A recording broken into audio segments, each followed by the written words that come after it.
ഈ കഴിഞ്ഞ റമദാന്റെ തുടക്കത്തിൽ എന്നോട് വളരെയേറെ സങ്കടത്തിൽ വിഷമം പറഞ്ഞ ഒരാളുണ്ട്. അദ്ദേഹത്തിന്റെ ഒരു ആവശ്യം പൂർത്തീകരിച്ച് കിട്ടാതെ നാളുകളായിട്ട് മനസ്സിൽ കൊണ്ടു നടക്കുന്ന ഒരു ആഗ്രഹം അത് പൂർത്തിയാകാതെ സങ്കടം പറഞ്ഞു, ഉസ്താദ് ദുആ ഇറക്കണം, റമദാന്റെ നല്ല നല്ല ദിവസങ്ങളിലൊക്കെ എനിക്ക് വേണ്ടി എൻ്റെ ഈ കാര്യം പൂർത്തീകരിച്ച് കിട്ടാൻ ദുആ ഇറക്കണമെന്ന് പറഞ്ഞു. ഞാൻ ആ കൂട്ടത്തിൽ ഇൻഷാ അല്ലാഹ് പറഞ്ഞിട്ട് ഞാനൊരു ഇസ്മും കൂടെ പറഞ്ഞു കൊടുത്തു. ഞാൻ അതിനു മുമ്പ് നോക്കി വെച്ചിരുന്ന അസ്മാഉൽ ഹുസ്നയിൽപ്പെട്ട ഒരു ഇസ്മു നിങ്ങളിത് പതിവാക്കി, ഇൻഷാ അല്ലാഹ് നല്ല നിയ്യത്തോടു കൂടി പതിവാക്കിയാൽ നിങ്ങളുടെ കാര്യം നടക്കുമെന്ന്. കഴിഞ്ഞ ലുഹർ നിസ്കാരത്തിന് പള്ളിയിൽ വന്ന ആ വ്യക്തി എൻ്റെ കയ്യിൽ പിടിച്ച് മുസാഫത്ത് ചെയ്തിട്ട് പറഞ്ഞൊരു കാര്യം, ഉസ്താദെ നിങ്ങൾ പറഞ്ഞതുപോലെ ഞാൻ ചെയ്തു, അൽഹംദുലില്ലാ കഴിഞ്ഞ ദിവസം എൻ്റെ ആ കാര്യം നടന്നിട്ടുണ്ട്. അപ്പോൾ എനിക്ക് ആദ്യം തോന്നിയത് നിങ്ങളുടെ അടുത്ത് വന്ന് ഇതൊന്ന് പറയണം എന്നാണ്, അതുകൊണ്ട് ഞാൻ ഇന്ന് ലുഹറിന് ഇവിടെ എത്തിയതാണ് എന്ന്. അല്ലാഹു സുബ്ഹാനഹു വ തആല നമ്മുടെയും ഖൽബിലെ മുറാദുകളൊക്കെ ഹാസിലാക്കി തരുമാറാകട്ടെ. എത്ര അത്ഭുതമാണ് ഇത് കേൾക്കുമ്പോൾ ഇല്ലേ, നമുക്ക് എത്ര സന്തോഷമാണ്. ഇതുപോലെ ഇൻഷാ അല്ലാഹ് ആ ആഗ്രഹം പൂർത്തീകരിച്ച് കിട്ടിയ ഇസ്മ ഇൻഷാ അല്ലാഹ് ഞാനിവിടെ പറയുകയാണ്. നമ്മുടെ ജീവിതത്തിൽ പതിവാക്കാനും അതുപോലെ നമ്മുടെ ആഗ്രഹങ്ങളൊക്കെ പൂർത്തീകരിച്ചെടുക്കാനും അള്ളാഹു നമുക്ക് ഭാഗ്യം നൽകുമാറാകട്ടെ. ഏതാണ് എന്ന് കേൾക്കാം. വീഡിയോ മുഴുവനായി കേട്ടു നോക്കാം, മറ്റുള്ളവരിലേക്ക് എത്തിച്ചു കൊടുക്കാം. അസ്സലാമു അലൈക്കും വറഹ്മത്തുള്ളാഹി വബറകാതുഹു. അൽ-അദ്കാറിന്റെ പുതിയൊരു വീഡിയോയിലേക്ക് നിങ്ങളൊക്കെ സ്വാഗതം ചെയ്യുകയാണ്. അൽഹംദുലില്ലാ, അള്ളാഹു നമ്മളെയൊക്കെ കബൂലാക്കുമാറാകട്ടെ. എൻ്റെ ഈ പ്രിയപ്പെട്ട ശബ്ദം ശ്രവിച്ചുകൊണ്ടിരിക്കുന്ന ഉമ്മമാരുണ്ട്, സഹോദരിമാരുണ്ട്, സഹോദരന്മാരുണ്ട്. അള്ളാഹു എല്ലാവർക്കും ഖൈർ നൽകുമാറാകട്ടെ. പലരും പല സങ്കടങ്ങളും പറഞ്ഞ് ദുആ ഇറക്കാൻ ഏൽപ്പിക്കുന്നവരുണ്ട്, കടബാധ്യത പറയുന്നവരുണ്ട്, അതുപോലെ തന്നെ മക്കളെ കെട്ടിക്കണം എന്ന് പറയുന്ന ആളുകളുണ്ട്. അതുപോലെ പല വിഷയങ്ങളും പറഞ്ഞിട്ട് ഉസ്താദ് ഇതിനൊക്കെ വേണ്ടി ദുആ ഇറക്കണം, ഇതിനൊക്കെ വേണ്ടിയിട്ട് രോഗശമനത്തിന് വേണ്ടി ദുആ ഇറക്കണം, അതുപോലെ തന്നെ വീട് കിട്ടാൻ വേണ്ടിയിട്ട്, അല്ലെങ്കിൽ വീട് പണി പൂർത്തിയായി കിട്ടാൻ വേണ്ടി, ഇങ്ങനെ പറഞ്ഞു പല വിഷയങ്ങളും പറഞ്ഞു. ജോലി ഇല്ലാത്ത ആളുകൾ ജോലി ശരിയാകാൻ വേണ്ടിയിട്ട്, അല്ലെങ്കിൽ ഉദ്ദേശിച്ച പഠിച്ച അനുസരിച്ചുള്ള ജോലി കിട്ടാൻ വേണ്ടിയിട്ടൊക്കെ ഇങ്ങനെ ദുആ ഇറക്കാൻ ഏൽപ്പിക്കുന്ന ആളുകളുണ്ട്. അള്ളാഹു എല്ലാവർക്കും അവരുടെ മുറാദുകൾ ഹാസിലാക്കി കൊടുക്കുമാറാകട്ടെ. നമ്മുടെയൊക്കെ കൽബിലുള്ള എല്ലാ മുറാദുകളെയും അള്ളാഹു എത്രയും പെട്ടെന്ന് പൂർത്തീകരിച്ച് നൽകുമാറാകട്ടെ. ഞാനൊരു എളുപ്പവഴി പറഞ്ഞു തരട്ടെ. എളുപ്പവഴി എന്ന് പറഞ്ഞാൽ കുറുക്കു വഴിയല്ല, അങ്ങനെ തെറ്റിദ്ധരിച്ചു പോരുത്. നമ്മുടെ ഈ ഇസ്മുകളും അതുപോലെ ദിക്റുകളൊക്കെ പറയുമ്പോൾ അതൊരു കുറുക്കു വഴിയായിട്ട് കാണേണ്ട ആവശ്യമില്ല, അങ്ങനെ കാണാൻ പാടില്ല. മറിച്ച് നമുക്ക് നമ്മുടെ കാര്യങ്ങൾ എളുപ്പമായി കിട്ടാനുള്ള ഒരു മാർഗം, അങ്ങനെ അതിനെ സമീപിക്കാൻ പാടുള്ളൂ. കുറുക്കു വഴി എന്നുള്ളത് എന്താ, എങ്ങനെയെങ്കിലുമൊക്കെ നേടിയെടുക്കാൻ, ഇതങ്ങനല്ല. മറിച്ച് നമ്മളുടെ കാര്യങ്ങൾ നേടിയെടുക്കാൻ പരിശുദ്ധ ഇസ്ലാം പഠിപ്പിച്ച ഒരുപാട് മാർഗങ്ങളുണ്ട്. അതിൽപ്പെട്ട ഒന്നാണ് ദുആ. പരിശുദ്ധമായ ദുആ നമ്മുടെ കാര്യങ്ങൾ നേടിയെടുക്കാനുള്ള ഒരു കാര്യമാണ്, അതിനുള്ളൊരു പോംവഴിയാണ്. അതിൽപ്പെട്ടതാണ് അദ്കാറുകൾ, സ്വലവാത്തുകൾ, അതുപോലെ തന്നെ ഖുർആൻ പാരായണങ്ങളൊക്കെ. അക്കൂട്ടത്തിൽപ്പെട്ട അള്ളാഹുവിൻ്റെ അസ്മാഉൽ ഹുസ്ന, നമുക്ക് അള്ളാഹുവിനോട് എന്തും ചോദിക്കാൻ പറ്റുന്ന ഒരു ഇസ്മാണ് അസ്മാഉൽ ഹുസ്നയിലുള്ളത്, അല്ലേ? വലില്ലാഹിൽ അസ്മാഉൽ ഹുസ്ന ഫദ്ഉഹു ബിഹ, എന്തും ചോദിക്കുക അതുകൊണ്ട് അള്ളാഹുവിനോട് ഖൈറായത് നല്ല കാര്യങ്ങൾ. അപ്പോൾ അത്തരത്തിൽ അള്ളാഹു തന്നെ പഠിപ്പിച്ചെന്നാണ് അസ്മാഉൽ ഹുസ്ന. അപ്പോൾ ഈ അസ്മാഉൽ ഹുസ്നയുടെ ചില ഇസ്മുകൾ ചില പ്രത്യേക കാര്യങ്ങൾക്ക് പരിഗണിക്കപ്പെടുമെന്ന് മഹത്തുക്കൾ പഠിപ്പിച്ചു തന്നത് ഇൻഷാ അല്ലാഹ് ഞാൻ ഈ വീഡിയോയിലുള്ള പറയുന്നത്. അതുകൊണ്ട് തന്നെ നമ്മളിത് കേൾക്കുന്ന സമയത്ത് നമ്മുടെ കൽവിൽ ഉണ്ടാകേണ്ട ചിന്ത, അള്ളാഹുവിൻ്റെ ഇസ്മാണ്, ഇതുകൊണ്ട് എനിക്ക് ഖൈറായത് കിട്ടാൻ അതാണ് അള്ളാഹു തന്നെ പഠിപ്പിച്ചെന്നാണ്, മുത്തുനബി തങ്ങൾ പഠിപ്പിച്ചെന്നതാണ്, മഹാന്മാർ പഠിപ്പിച്ചെന്നാണ്. ഈ കൽബിൽ നല്ല നീയത്തോടു കൂടി ആവണം ചെയ്യേണ്ടത്. അല്ലാതെ കുറുക്കു വഴി എന്നുള്ള നീയത്തിൽ ഒരാളും ചെയ്യരുത്. കാരണം അത് ചിലപ്പോൾ നമുക്ക് നന്മയ്ക്ക് പകരം ഷെറ് വരാൻ, ഖൈറിന് പകരം ഷെറ് നമ്മളിലേക്ക് അടുക്കാൻ കാരണമായി തീരും. അള്ളാഹു കാത്ത് രക്ഷിക്കുമാറാകട്ടെ. ഇൻഷാ അല്ലാഹ് ഞാൻ ഒരു ഇസ്മ പറഞ്ഞുതരാം, ഒറ്റ ഇസ്മ. അള്ളാഹുവിൻ്റെ അസ്മാഉൽ ഹുസ്നയിൽപ്പെട്ട അൽ ഗനിയ്യ് എന്ന നാമം. ഗനിയ്യ് എന്ന് പറഞ്ഞാൽ സമ്പന്നൻ, ഐശ്വര്യവാൻ എന്നൊക്കെ അർത്ഥം. ഗനിയ്യ് എന്ന് വെച്ചാൽ സമ്പത്തുള്ളവൻ, ഐശ്വര്യവാൻ എന്നൊക്കെയാണ് അർത്ഥം. ഈ ഗനിയ്യ് എന്നുള്ള ഇസ്മ കൊണ്ട് കാര്യം സാധിച്ചെടുക്കാൻ, അതായത് നമ്മുടെ ആവശ്യം പൂർത്തീകരിച്ച് കിട്ടാൻ പറ്റുന്ന ഒരു മാർഗം, ചില എണ്ണങ്ങൾ മഹാന്മാർ പഠിപ്പിച്ചിരുന്നുണ്ട്. ഗനിയ്യ് എന്ന അള്ളാഹുവിനെ നിരന്തരം വാഴ്ത്തുന്ന ഒരാൾ, യാ ഗനിയ്യു യാ അല്ലാഹ്, യാ ഗനിയ്യു യാ അല്ലാഹ്, ഇങ്ങനെ എന്ത് ചെയ്യുക, അള്ളാഹുവിനെ നിരന്തരം വാഴ്ത്തി പറയുന്ന ആളുകളെ സംബന്ധിച്ചിടത്തോളം അള്ളാഹു അവർക്ക് സമ്പാദ്യം അധികരിപ്പിച്ചു കൊടുക്കുന്ന, അവർക്ക് സമ്പത്ത് അധികരിപ്പിച്ചു കൊടുക്കും. എന്നാൽ ചില കണക്കുകൾ, പ്രത്യേക കണക്കുകൾ മഹാന്മാർ പഠിപ്പിച്ചിരുന്നുണ്ട്.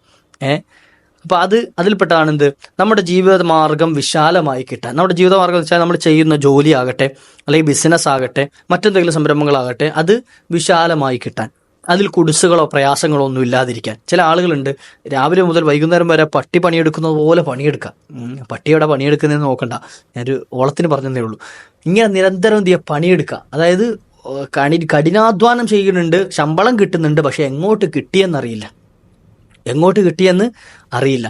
അത്തരത്തിൽ മുമ്പ് ആരോ തമാശ രൂപത്തിൽ പറഞ്ഞതുപോലെ സമ്പാദ്യം ഇങ്ങോട്ട് വരുന്നത്, നമുക്ക് പൈസ കിട്ടുന്നത് കണ്ണീര് പോലെയാണ്, ഒരു സ്ഥലത്തുകൂടെ മാത്രമേ വരുള്ളൂ. കണ്ണീരിപ്പോൾ കണ്ണീന്ന് മാത്രമല്ലേ വരുള്ളൂ. എന്നാലോ ചെലവാകുന്നതോ അത് വിയർപ്പ് പോലെയാണ്, ഏതിലേക്കൂടെയൊക്കെയാണ് പോകുന്നതെന്ന് അറിയില്ല. നമ്മുടെ തലയും ശരീരത്തിന്റെ ഭാഗങ്ങളൊക്കെ വിയർക്കും. അപ്പോൾ ഈ വിയർപ്പ് കണങ്ങൾ എവിടെ കൂടെയൊക്കെയാണ് വിയർപ്പ് പോകുന്നത് എന്ന് അറിയാത്തതുപോലെ എവിടെ കൂടെയൊക്കെയാണ് ഇത് ചെലവാകുന്നതെന്ന് അറിയാത്തൊരവസ്ഥ ഇല്ലേ? സമ്പാദ്യം കിട്ടാനുള്ള വഴിയാ നമ്മുടെ ഈ ജോലിയിൽ നിന്ന് കിട്ടുന്ന ശമ്പളം മാത്രമേ ഉള്ളൂ, അല്ലെങ്കിൽ ബിസിനസ്സിൽ നിന്ന് കിട്ടുന്ന ചെറിയൊരു ലാഭമേ ഉള്ളൂ. അപ്പോൾ ഇത് ചെലവായി പോകാൻ ഒരുപാട് മാർഗ്ഗങ്ങൾ. എന്നാൽ ഇത് മാറിയിട്ട് എന്ത് ചെയ്യുക, നമ്മുടെ ജീവിതത്തിൽ വലിയ വിശാലത ഉണ്ടാകാൻ, നമ്മുടെ റിസ്കിൽ വിശാലത കിട്ടാൻ, ജീവിതമാർഗം വിശാലമായി കിട്ടാൻ ആഗ്രഹിക്കുന്നവരാണെങ്കിൽ ഒരു ദിവസം ഒന്ന് മെനക്കെട്ടാൻ തയ്യാറായാൽ, ഒരു ദിവസം ഒരൊറ്റ ദിവസം ഒന്ന് മെനക്കെടാൻ തയ്യാറായി കഴിഞ്ഞാൽ അവർക്ക് അതിനുള്ള പരിഹാരം കിട്ടുമെന്ന് മഹാന്മാർ പറയാണ്. ഒന്ന് മെനക്കെടണം അതിന് വേണ്ടിയിട്ട്. എന്താ ചെയ്യേണ്ടതെന്ന് അറിയോ? കുൽ ഫി മജ്ലിസിൻ വാഹിദിൻ, ഒരൊറ്റ മജ്ലിസിലൊന്നും, അതാണ്ട് അതിൻ്റെ ഇടയിൽ എഴുന്നേറ്റ് പോകാൻ പാടില്ല എന്ന് പറഞ്ഞതിൻ്റെ അർത്ഥം. ഞാൻ ഒരു ദിവസം മെനക്കെടാൻ പറഞ്ഞതിൻ്റെ അർത്ഥം എന്താ? ഒരൊറ്റ മജ്ലിസിൽ ഇരുന്നു കൊണ്ട്, അതായത് ഇപ്പം ഞാൻ ഇന്ന് നിസ്കരിച്ചു, ഇശാ നിസ്കാരം കഴിഞ്ഞു, ആ ഇശാ നിസ്കരിച്ച് അതേ സ്ഥലത്ത് അങ്ങോട്ടിരുന്നു. എന്നിട്ടോ ഇരുന്നിട്ട് എന്ത് ചെയ്യുക? 12,000 തവണ യാ ഗനിയു എന്ന ഇസ്മ അങ്ങോട്ട് ചൊല്ലി. 12,000 തവണ കുറച്ചൊരു സമയം എടുക്കും, ഒരു അരമണിക്കൂർ അല്ല 1 മണിക്കൂർ കൂട്ടിക്കോ, പെട്ടെന്ന് ചൊല്ലി തീർക്കാൻ പറ്റും. യാ ഗനിയു യാ ഗനിയു യാ ഗനിയു യാ ഗനിയു ഇങ്ങനെ ചെല്ലാൻ വലിയ സമയം ആവശ്യമൊന്നും വരില്ല. മറ്റ് ദിക്റുകൾ ചെല്ലുന്നത് പോലെ സുദീർഘമായ സമയം വേണ്ടി വരില്ല. എന്നാലും ഒരു മണിക്കൂർ നമ്മൾ കൂട്ടാം. ഒരു 12,000 തവണ യാ ഗനിയു എന്ന ഇസ്മ ഒരൊറ്റ മജ്ലിസിൽ ഇരുന്നു കൊണ്ട്, അതായത് ഒറ്റ സ്ഥലത്ത് ഇരുന്നു കൊണ്ട് ഒരാൾ ചൊല്ലി തീർത്തു. എന്താണ് ഖൽബിലെ മുറാദ്? അള്ളാഹു എൻ്റെ റിസ്കിൽ വിശാലത ഉണ്ടാകണം, എനിക്ക് കിട്ടുന്ന സമ്പാദ്യത്തിൽ ബർക്കത്ത് ഉണ്ടാകണം, എനിക്ക് കിട്ടുന്ന എൻ്റെ ചെലവുകൾ കുറഞ്ഞു കിട്ടണം. അതല്ലേ നമുക്ക് വേണ്ടത്? നമ്മുടെ ചെലവുകൾ, ശമ്പളം ഇപ്പോൾ ഒരാൾക്ക് 15,000 രൂപ ഒരു മാസം സാലറി കിട്ടുന്നുണ്ട്, ശമ്പളം കിട്ടുന്നുണ്ട്. പക്ഷേ ഈ സാലറി കൊണ്ട് അയാൾക്കൊരു മാസം തെളി നിൽക്കാൻ പറ്റും. ഈ ഒരു മാസം അയാൾക്ക് തെളി നിൽക്കാൻ പറ്റും. എന്ത് ചെയ്യണം? അധിക ചെലവില്ലാതിരുന്നാൽ മതി. അഡീഷണൽ വരുന്ന ഇപ്പോൾ ഹോസ്പിറ്റൽ ചിലവുകൾ, അല്ലെങ്കിൽ മറ്റെന്തെങ്കിലും കടങ്ങളുമായിട്ടുള്ള ബന്ധപ്പെട്ടുള്ള ചിലവുകൾ, അല്ലെങ്കിൽ എന്തെങ്കിലും ആക്സിഡൻറ്റ് പോലത്തെ ചിലവുകൾ, ഇങ്ങനെ തുടങ്ങിയിട്ട് എന്ത് ചെയ്യുക? അഡീഷണലായി പെട്ടെന്ന് കയറി വരുന്ന ചിലവുകൾ ഇല്ലാതിരുന്നാൽ നമുക്ക് ഈ ഒരു 15,000 രൂപ കൊണ്ടൊരു മാസമൊക്കെ ഉന്തിത്തള്ളി കൊണ്ടുപോകാൻ പറ്റും, വലിയ പ്രശ്നമൊന്നും ഇല്ലാതെ. അപ്പോൾ നമ്മൾ ആഗ്രഹിക്കേണ്ട എന്താ? നമുക്ക് കിട്ടുന്ന ഈ ശമ്പളം കൊണ്ട് അധിക ചെലവുകളില്ലാതെ മുന്നോട്ട് പോകണം, ഇല്ലേ? അതല്ലേ വേണ്ടത്? അപ്പോൾ അതുപോലെ അത് നമ്മുടെ ജീവിതത്തിൽ കിട്ടുന്ന ഒരു വിശാലതയാണ്, ഒരു ബർക്കത്താണ്. അപ്പോൾ ഇങ്ങനെ നമ്മുടെ കൽബി നല്ല നിയത്ത് വേണം. എൻ്റെ സമ്പാദ്യത്തിൽ വിശാലത ഉണ്ടാകണം, ബർക്കത്തുണ്ടാകണം, കിട്ടുന്നത് കൊണ്ട് എനിക്ക് എല്ലാ കാര്യങ്ങൾക്കും തികയുന്ന രൂപത്തിൽ എന്ത് ചെയ്യണം? അത് ഉപയോഗിക്കാൻ കഴിയണം. ഈ ഒരു നിയത്തോട് കൂടിയിട്ട് ഒരു മജ്ലിസിലിരുന്നു കൊണ്ട് 12,000 തവണ യാ ഗനിയു എന്ന ഇസ്മ ചൊല്ലാൻ ഒരാൾക്ക് സമയം കാണും. ഞാൻ ഇതാണ് അദ്ദേഹത്തിന് പറഞ്ഞു കൊടുത്തത്. ഞാൻ ഈ ഒരു ഇസ്മാണ് ഇങ്ങനെ ചൊല്ലാനാണ് എന്ത് ചെയ്തത്, ആ വ്യക്തിക്ക് പറഞ്ഞു കൊടുത്തത്. ആ മനുഷ്യൻ്റെ അടുത്ത് പറഞ്ഞത്, റമളാനിൽ ഞാൻ അധിക ദിവസവും ഉസ്താദെ തറാവീഹ് നിസ്കാരം കഴിഞ്ഞിട്ട് ഞാൻ അധിക ദിവസവും എന്ത് ചെയ്തു? ഇതിന് വേണ്ടിയിട്ട് മെനക്കെട്ടിരുന്നു. എൻ്റെ കൽബിൽ അത്രയേറെ ആഗ്രഹമുണ്ട്. എന്താ വിഷയം? തൻ്റെ മകളുടെ കല്യാണമാണ്. എൻ്റെ ശബ്ദം ചിലപ്പോൾ അദ്ദേഹം കേൾക്കുന്നുണ്ടാവും. അദ്ദേഹത്തിൻ്റെ മകളുടെ കല്യാണം വെച്ചാൽ മകൾക്ക് 30 വയസ്സ് കഴിഞ്ഞു. ആദ്യം പഠനം എന്നൊക്കെ പറഞ്ഞിട്ട് കുറേ വയസ്സ് എന്ത് ചെയ്തു? 10, 22, 23, 25 വയസ്സ് വരെയൊക്കെ ഇങ്ങനെ പഠിക്കാന്ന് പറഞ്ഞിട്ട് അങ്ങനെ പോയി. പക്ഷേ അതിനുശേഷം വരുന്ന ആലോചനകളൊന്നും എന്താകുന്നില്ല, അങ്ങോട്ട് ശരിയാകുന്നില്ല.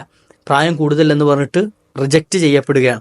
അപ്പം അങ്ങനെ കുറേ പിന്നെ വരുന്നത് രണ്ടാമത്തെ കല്യാണം കഴിക്കുക, രണ്ടാം വിവാഹം, രണ്ടാം കെട്ടുകാരൊക്കെയാണ്. അപ്പോൾ അതിനോട് നമുക്ക് താല്പര്യമില്ല. നമ്മുടെ മകൾ പഠിച്ച് വിദ്യാഭ്യാസമുള്ള ആളൊക്കെ അല്ലേ. അപ്പോൾ അങ്ങനെ എന്ത് ചെയ്താൽ മകളുടെ വിവാഹം ശരിയാകുന്നില്ല. മകൾക്ക് കുഴപ്പങ്ങളൊന്നുമില്ല, കാണാൻ സൗന്ദര്യക്കുറവൊന്നുമില്ല, അല്ലെങ്കിൽ പൊക്കക്കുറവൊന്നുമില്ല, നല്ല ശരീരമുള്ള അല്ലെങ്കിൽ നല്ല സൗന്ദര്യമുള്ള നല്ല മകളാണ്. പക്ഷേ കല്യാണം ശരിയാകുന്നില്ല. എനിക്കിത് വലിയ സങ്കടമുണ്ട്. എൻ്റെ എന്തെങ്കിലും തെറ്റ് കാരണമാണോ, എന്തെങ്കിലും വിഷമം കാരണം, എൻ്റെ പ്രയാസം കാരണമാണോ, എന്തെങ്കിലും ഒരു ബുദ്ധിമുട്ട് കാരണമാണോ, ഇനി കണ്ണേറുണ്ടായിട്ടാണോ, എന്താണെന്ന് അറിയില്ല. അപ്പോൾ അതിനെന്തെങ്കിലും പരിഹാരം കിട്ടുമോ എന്ന് അറിയാനാണ് സാധുവായ എൻ്റെ അടുക്കലേക്ക് വന്നത്.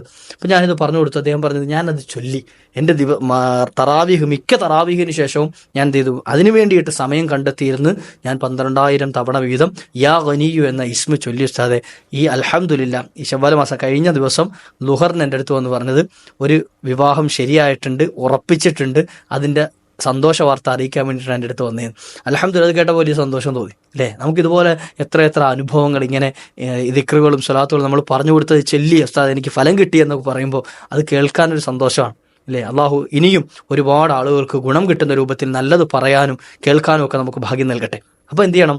ഒരൊറ്റ മജ്ലിസിൽ ഇരുന്നുകൊണ്ട് 12,000 തവണ യാ ഗനിയു, ഇൻഷാ അല്ലാഹ്, അള്ളാഹു തൗഫീഖ് നൽകട്ടെ. അതുപോലെ തന്നെ നമ്മുടെ റിസ്കിൽ വിശാലത ഉണ്ടാകാൻ പറ്റിയ ഒരു ദിക്റും കൂടെ ഞാൻ പറഞ്ഞുതരാം. ഈ കൂട്ടത്തിൽ ഈ ഒരു അസ്മാഉൽ ഹുസ്നയോട് ചേർത്തിട്ടുള്ള ഈ യാ ഗനിയു എന്ന ദിക്റോടെ ചേർത്തിട്ടുള്ള ഒരു ദിക്ർ ഞാൻ പറഞ്ഞു. അത് റിസ്കിൽ വിശാലത ഉണ്ടാകാൻ മഹാന്മാർ പഠിപ്പിച്ചതെന്നാണ്. അതേതൊക്കെയാണ്? യാ കാഫി, യാ ഗനിയു, യാ ഫത്താഹു, യാ റസാഖു. ഈ 4 ഇസ്മുകൾ, യാ കാഫി, യാ ഗനിയു, യാ ഫത്താഹു, യാ റസാഖു, ഈ 4 ഇസ്മുകൾ. ഇത് യാ കാഫി എന്ന് വെച്ചാൽ എന്താ? മതിയാക്കുന്നവനായ അള്ളാഹു. എല്ലാം നമുക്ക് കിട്ടുന്നത് നമുക്ക് മതിയാവും. അവനെ കൊണ്ട് എന്ത് ചെയ്യാൻ മതിയാകും. രണ്ടാമത് യാ ഗനി, ഞാൻ പറഞ്ഞ സമ്പന്നനായ അള്ളാഹു. അതുപോലെ തന്നെ യാ ഫത്താഹു, തുറന്നു തരുന്നവനായ അള്ളാഹു. അവൻ്റെ നിഅമത്തുകളുടെ വാതിലുകൾ അവനാണ് തുറന്നു തരേണ്ടത്. അതുപോലെ യാ റസാഖു, റിസ്ക് നൽകുന്നവനായ അള്ളാഹു. ഈ 4 ഇസ്മുകൾ ഒരാൾ എന്ത് ചെയ്യുക, 2385 തവണ, അത് ഏതെങ്കിലും സമയത്ത് ചൊല്ലി തീർത്താൽ മതി, നിശ്ചിത സമയമൊന്നുമില്ല. ഏതെങ്കിലും ഒരു സമയത്ത് 2385 തവണ ഈ ഒരു ദിക്ർ കൂട്ടം, ഈ ഒരു അസ്മാഇൻ്റെ കൂട്ടം ചൊല്ലി തീർത്തു കഴിഞ്ഞാൽ അള്ളാഹു അയാളുടെ ജീവിതത്തിൽ നിന്നും പ്രയാസങ്ങൾ നീക്കി കൊടുക്കുകയും റിസ്കിൽ വിശാലത ചെയ്തു കൊടുക്കുകയും ചെയ്യുന്നതാണ് എന്ന് മഹാന്മാർ പഠിപ്പിച്ചു തന്നിട്ടുണ്ട്. അള്ളാഹു നമ്മുടെ ജീവിതത്തിൽ വലിയ ബറക്കത്ത് നൽകുമാറാകട്ടെ. പ്രയാസങ്ങളൊക്കെ അള്ളാഹു തീർത്തു തരുമാറാകട്ടെ. പ്രശ്നങ്ങളും പ്രതിസന്ധികളും തരണം ചെയ്യാനുള്ള ഹിമ്മത്ത്, മനക്കരുത്ത് അള്ളാഹു നൽകുമാറാകട്ടെ. ദുആ വസിയത്ത് ചെയ്ത് എൻ്റെ പ്രിയപ്പെട്ട മുഅ്മിനീങ്ങൾ, അള്ളാഹു എല്ലാവർക്കും ഖൈർ നൽകുമാറാകട്ടെ. ഇൻഷാ അല്ലാഹ് മറ്റൊരു അവസരത്തിൽ കണ്ടുമുട്ടാം. മറ്റുള്ളവരിലേക്ക് എത്തിച്ചു കൊടുക്കാൻ ശ്രമിക്കുക. കാരണം നമ്മൾ കാരണം ഒരാളുടെ ജീവിതത്തിൽ ഒരു സന്തോഷം ഉണ്ടായാൽ അതാണ് നമുക്ക് കിട്ടുന്ന ഏറ്റവും വലിയ അനുഗ്രഹം. അള്ളാഹു അതിന് ഭാഗ്യം നൽകുമാറാകട്ടെ. അസ്സലാമു അലൈക്കും വറഹ്മത്തുള്ളാഹി.